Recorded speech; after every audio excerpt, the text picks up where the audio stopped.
दिल्ली में भारतीय जनता पार्टी की सरकार बने 100 दिन से ज्यादा हो चुके हैं, लेकिन मुख्यमंत्री रेखा गुप्ता को अब सरकारी बंगला अलॉट कर दिया गया है। अच्छा, दिल्ली में जब आम आदमी पार्टी की सरकार थी, आपको याद होगा, तब बीजेपी ने अरविंद केजरीवाल के आवास को लेकर कई सवाल उठाए थे। केजरीवाल के उस वक्त के मुख्यमंत्री आवास को शीश महल का नाम बीजेपी ने दे दिया था। बात तो सही है। चुनाव से पहले जो बीजेपी मुख्यमंत्री आवास को लेकर हल्ला मचाती थी, अब वही बीजेपी अपने मुख्यमंत्री के लिए 30 कमरों वाले 2 बंगलों को मिलाकर माया महल बना रही है। मैं नहीं मानता।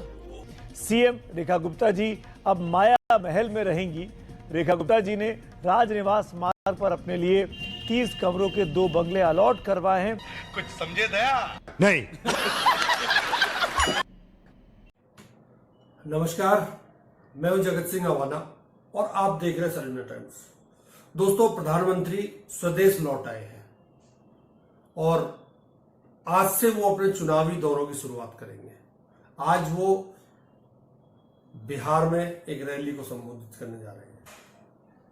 बिहार की चुनावी राजनीति एक बार फिर गरमाने वाली है और पीएम मोदी 20 जून को सीवान में रैली करने वाले और इस साल 24 फरवरी से 20 जून के बीच पीएम मोदी का यह 5वां बिहार दौरा है। अब ये 5वां बिहार दौरा है तो बेहद खास है। अब यहां पर आप ऐसे देखिए, सबसे पहले 24 फरवरी 2025 भागलपुर, उसके बाद 24 अप्रैल 2025 मधुबनी में प्रधानमंत्री नरेंद्र मोदी जाते हैं, फिर 30 फरवरी 2025 विक्रमगंज में जाते हैं और 20 जून 2025 को सीवान में प्रधानमंत्री नरेंद्र मोदी की रैली होने जा रही है।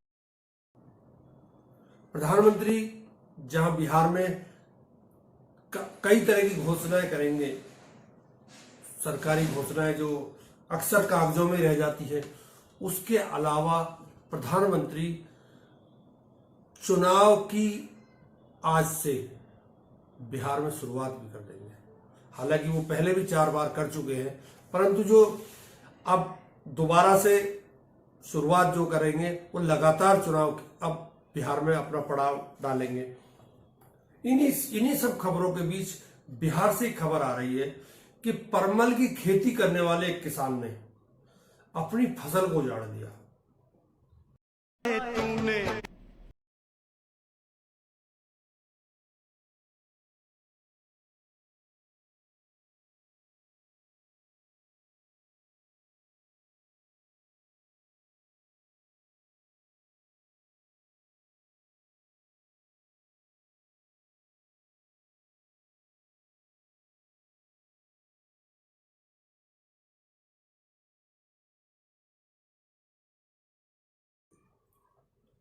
किसान है बेचारा, क्या करे। वही एक किसान किसानों को सलाह दे रहा है। वो क्या बोल रहा है?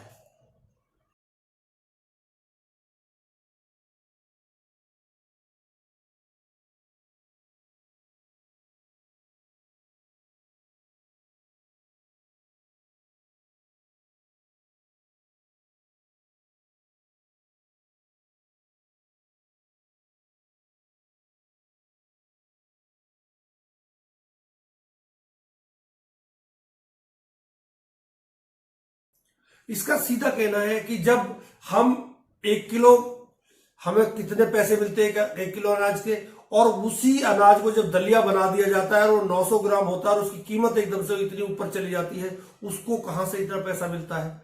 तो ये सब उन लोगों को मिलता है जिनके स्विस बैंक में खाते हैं। स्विस बैंक वाले ये लोग हैं जो दलिया बनाते हैं, जो 20 रुपए किलो में खरीद कर और उसे 150 रुपए किलो में दलिया बनाकर बेच देते हैं और वो भी 900 ग्राम देते हैं 1 किलो में।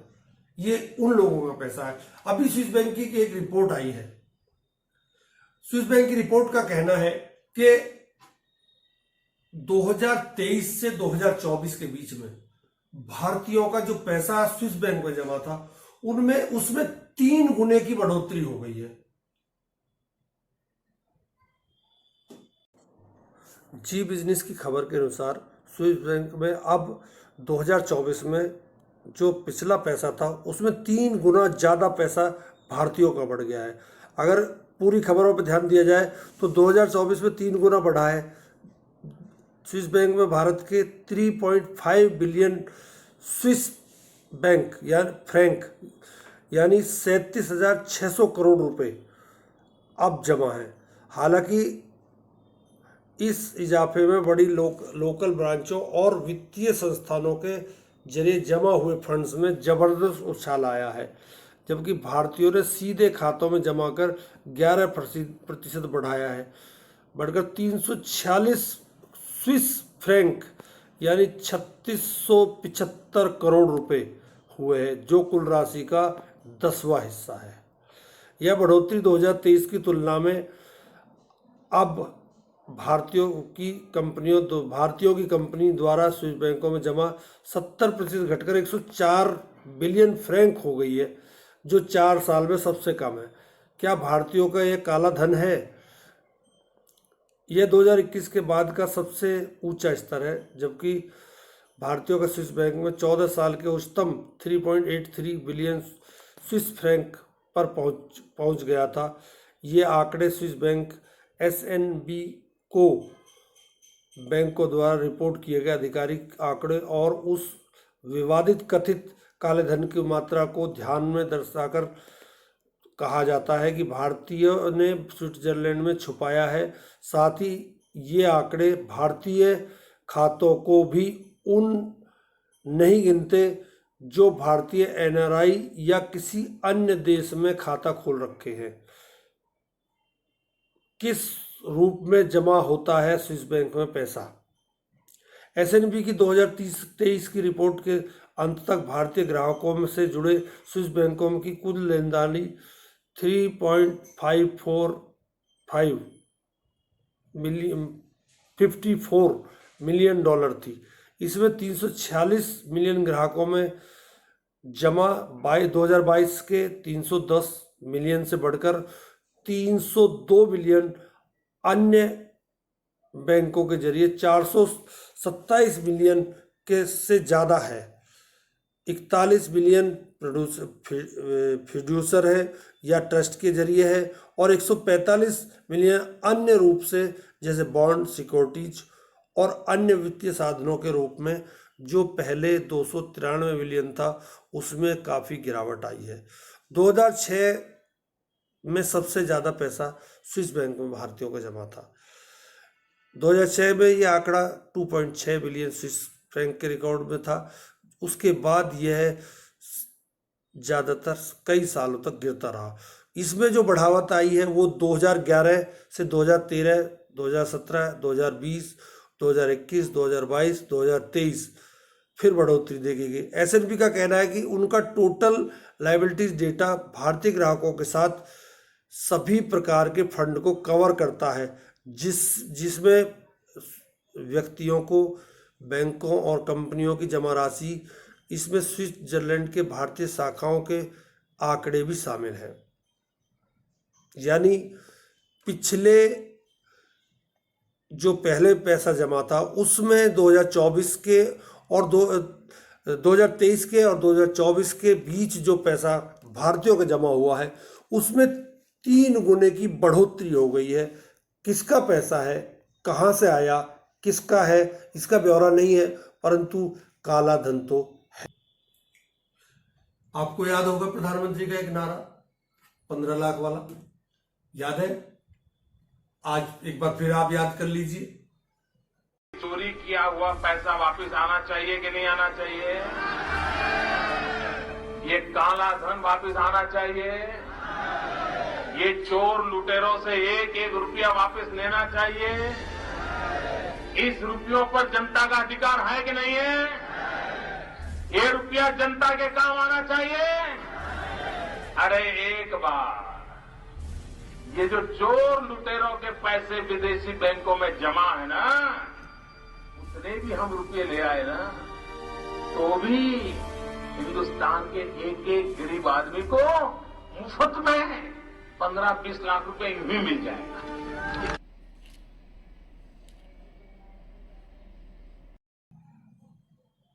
याद आ गया?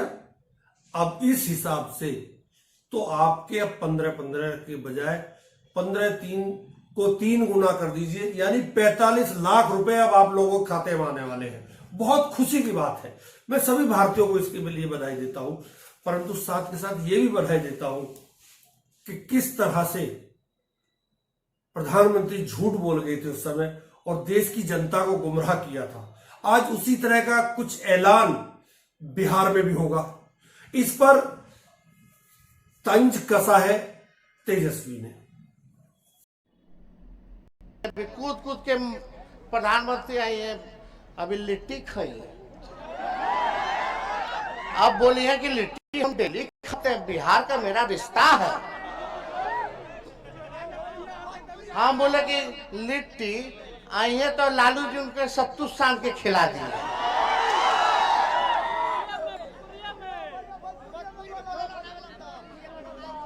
तो आप सब लोग, मोदी जी आई है तो 2-4 भोजपुरी लाइनों मारी है। का हाल बा? खाली बोले से ना चली मोदी जी, 11 साल देख लेली रहुआ के, खाली ठगे। ठगाए ना तोहरे ठग दे। वो माच करके लोग वोट दिया, एमपी बनाया, एगो कारखाना नहीं दिया बिहार को। बताओ कौन सा कारखाना दिया है बताओ तो? एगो खाली लालू जी बिहार के 4 गो कारखाना दिए रेलवे के। आज देश भर के रेल दौड़ता तो चक्का बिहार में बनाता है, लालू जी के देन हो। रेलवे का किराया कम के 90,000 का मुनाफा दिए। अब ब्लॉक जिला और जो उसके बाद कभी बना है, कहीं बिहार का बना है। वहीं वह सरकारी भीड़, सरकारी पैसे का उपयोग करके प्रधानमंत्री की भीड़ के लिए भीड़ लाई जा रही है। उसमें वहां के एक लोकल चैनल ने ये रिपोर्ट की है। उसी रिपोर्ट से मैंने ये कुछ हिस्से उठाए हैं। एक बार देखिए किस तरह के लोगों को किस तरह पैसे देकर लाया जा रहा है। पैसे नहीं जाएगा, हम लोग को क्षमता लड़ने का। आज वही मोदी जी आ रहा है, छप्पा के सीना वाले, जिनको सुनने के लिए भाड़े पे लोगों को लेके जाया जा रहा है। कम से कम 150 बस आए हैं एक ब्लॉक में। सब क्या बुलाए हैं आप लोग को? हम लोग को प्रशासन पकड़ के भेजा है। पकड़ के भेज दिया गया है। स्टेट में से निकाल के पकड़ के भेजा। हाँ, जाइए गोपालगंज, वहाँ से सिवान जाना है। पकड़ के भेज दिया गया है। तो ऐसे थोड़े हम लोग दहा के थोड़े आए हैं। आय बा, ये तो तानाशाही वाला राज हो गई भाई। ये तो राजा के जो राजतंत्र है वो हो गई, पकड़ के भेज दिया। बुला के ना क्या वो ना, पकड़ के वहाँ से जाइए, वहाँ जाना है। जाना है। अनाज बताओ, हम लोग पैसे नहीं जाइएगा। हाँ, पैसे नहीं जाइएगा, हम लोग को क्षमता लड़ने का प्रशासन से जाती है। हाँ, ये बिहार सरकार का मतलब लोगो यहाँ लगा हुआ है। जीविका ये बस जो है, और बस नंबर ये 52 है। ऐसे ऐसे करके यहाँ पे 100 से अधिक बस है। एक बार घुमा के दिखा दो। और ये जीविका दीदी लोग को ये भी कहा गया है कि तुम भी आओगे तो तुम्हारा पेमेंट जो है बढ़ा दिया जाएगा, अन्यथा आपका पेमेंट नहीं बढ़ाया जाएगा। अब तो फिर मान लीजिए आप सरकारी कर्मचारी है ना, है? तो आप बस सजवा रहे हैं, भेज रहे हैं, आप राजनीतिक वाला काम कर रहे हैं। आपको जो करना है कहिए। ये इस पे कौन लोग जाएगा ये जानना? जीविका दीदी लोग कहाँ से, मतलब पूरे विभिन्न पंचायत से होंगे। तो ये पूरा केवल बरौली के लिए है? बरौली से इतना बस है, तो इसका खर्चा जो है सरकारी खर्चे से? बिल्कुल सरकारी खर्चे से। पूरा सरकारी तंत्र लगा दिया गया है। तमाम अधिकारी लोग को ये आदेश दे दिया गया है कि भीड़ कैसे भी हो, इसके लिए कुछ करना पड़े आपको करिए, नहीं तो आपका नौकरी खतरे में है। और बेचारे ये लोग नौकरी कर रहे हैं। सुनिए ना भाई, क्या पद है आपका? छोड़ दीजिए।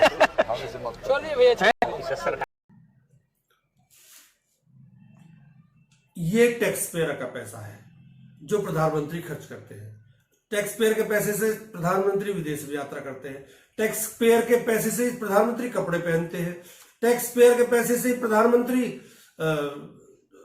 यहाँ खाते पीते हैं। और टैक्स पेयर के पैसे से ही प्रधानमंत्री मौज करते हैं। वही प्रधानमंत्री के एक सहयोगी है, वो ये कहते हैं अंग्रेजी में नहीं, अब हिंदी में बोलना चाहिए। ये अपने बच्चे को, अपने लड़के को क्या बोल सकते जैसा को? मेरी बात याद रखना, हम सबके जीवन में, मेरी बात ध्यान से सुनना, हम सबके जीवन में इस देश में अंग्रेजी बोलने वालों को शर्म आएगी, ऐसा समाज का निर्माण अब दूर नहीं। First of all, Smriti, I would like to congratulate you to get a gold medal in Asian Games. I am truly thrilled to be here today, surrounded by so many bright children for an initiative that places our beloved game cricket, which is very close to my heart. Cricket is not just sports for us, but it's an emotion. जीवन में इस देश में अंग्रेजी बोलने वालों को शर्म आएगी, ऐसा समाज का निर्माण अब दूर नहीं। अंग्रेजी का उपयोग नहीं करूंगा। ये बोल रहे हैं मगर इसके पीछे सोच क्या? अंग्रेजी नहीं पढ़नी चाहिए। क्यों नहीं पढ़नी चाहिए? अंग्रेजी आपका सबसे बड़ा हथियार है, क्योंकि अंग्रेजी आपको कहीं भी पता देगा। आरएसएस के बच्चों को देखो, बीजेपी के लोगों के बच्चों को देखो, इनके मंत्रियों के बच्चों को देखो, ये सब इंग्लैंड जाके पढ़ रहे हैं। हो क्या रहा है सर? हम लोगों को मदद कर रहे हैं ना। अंग्रेजी भैया, अंग्रेजी हथियार है। अंग्रेजी आप सीख गए तो आप कहीं भी घुस जाओ। अंग्रेजी आप सीख गए तो आप अमेरिका तक जाओगे, जापान चले जाओगे, कहीं भी जा सकते हो, किसी भी कंपनी में काम कर सकते हो, क्योंकि वो नहीं चाहते कि आप लोग बड़े बोर्ड रूम में घुसो, आप लोगों को करोड़ों रुपए की नौकरी मिले। वो नहीं चाहते। वो चाहते कि भैया ये नौकरियां हमारी हैं, हम इंग्लिश स्कूल में जाएं, हमारा ठेका लगे रहे, और वो मतलब एसटी के बच्चे एससी हॉस्टल में जाएं, वो अंग्रेजी ना सीखे, कुछ ना कर पाए। वो चाहते हैं कि दरवाजा आपके लिए बंद रहे। कथनी और करनी में बड़ा अंतर होता है। प्रधानमंत्री ने 15 लाख का वादा किया था कि इतने पैसे हैं कि हर भारतीय खाते में 15 लाख रुपए आ जाएंगे। प्रधानमंत्री जी अब तो 45 लाख हो गए हमारे, तो हमारे खातों में डाल दीजिए 45 लाख, क्योंकि तिगुना हो गया है ये धनराशि। अभी मैंने जो रिपोर्ट आपने देखी, जो 2006 में थी, उसके बाद वो घटती घटती घटती चली गई, लेकिन 2011 के बाद वो बढ़ती चली गई, और अब 2023 में जो रकम थी वो 1100 करोड़ 11 लाख करोड़ थी, जो अब 37 लाख करोड़ हो गई है स्विस बैंक में। यानी 11 या 33, यानी 3 गुने से भी ज्यादा है वो। तो इसमें तो हिस्सेदारी बनती है।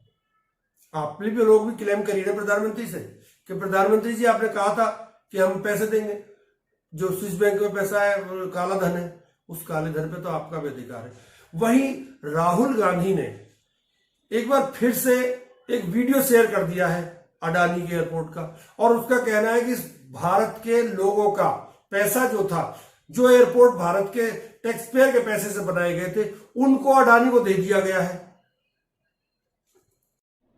अभी हम लखनऊ एयरपोर्ट में लैंड किए हैं। ऐसे 7 एयरपोर्ट 2020 और 2021 के बीच में 50 साल के लिए हिंदुस्तान की जनता की पूंजी मुंबई, अहमदाबाद, लखनऊ, मंगलुरु, जयपुर, गुवाहाटी, तिरुवनंतपुरम, जबरदस्त एयरपोर्ट, इसको नरेंद्र मोदी ने रैपिड टेम्पो के साथ 2020 और 2021 के बीच में गौतम भाई को दे दिए। कितने टेम्पो लगे ये भी बता दीजिए। ये आप इंक्वायरी कब शुरू कर रहे हैं? आपने कहा था कि काला धन दे रहे हैं अदानी अंबानी। जरा इंक्वायरी शुरू कीजिए, सीबीआई भेजिए, ईडी भेजिए। इस वीडियो लीजिए टेम्पो का, इसका टेम्पो वाले एयरपोर्ट का। I mean, these are questions the Prime Minister of India has got to answer. And जल्दी कराइए ना inquiry. Look up there. Adani Defence and Aerospace helping build a secure nation. Also getting airports for free. You're at it. ये airports का भी पता लगाइए, Kasa airlines का भी पता लगा लीजिए, ये है किसका। अब आप खुद महसूस करिए, जब सब चीज को इस तरह से बंदरबाट में दिया जाएगा, जब सब चीजें दे दी जाएगी प्राइवेट में, तो सरकारी नौकरी किसको मिल पाएगी? जो एयरपोर्ट कल तक सरकारी थे, आज वो प्राइवेट हो गए, तो वो प्राइवेट नौकरी हो गई। जो सरकारी है वो सरकारी नौकरी खत्म हो गई। 2 करोड़ रोज हर साल नौकरी देने का वादा था प्रधानमंत्री जी का, लेकिन वो भी पूरा नहीं हुआ। खैर, प्रधानमंत्री जी का कोई वादा आज तक पूरा हुआ नहीं है, लेकिन हम तो ये उम्मीद करते हैं कि इस बार स्विस बैंक का पैसा आ जाए तो 45 लाख रुपए तो मिल जाए कम से कम। आप लोग प्रार्थना करिए कि मिल जाए, और प्रधानमंत्री जी को याद आ जाए कि उन्होंने क्या वादा किया था। मैं तो याद दिला सकता हूं, करना तो आप ही को पड़ेगा साहब। बहुत बहुत धन्यवाद, नमस्कार।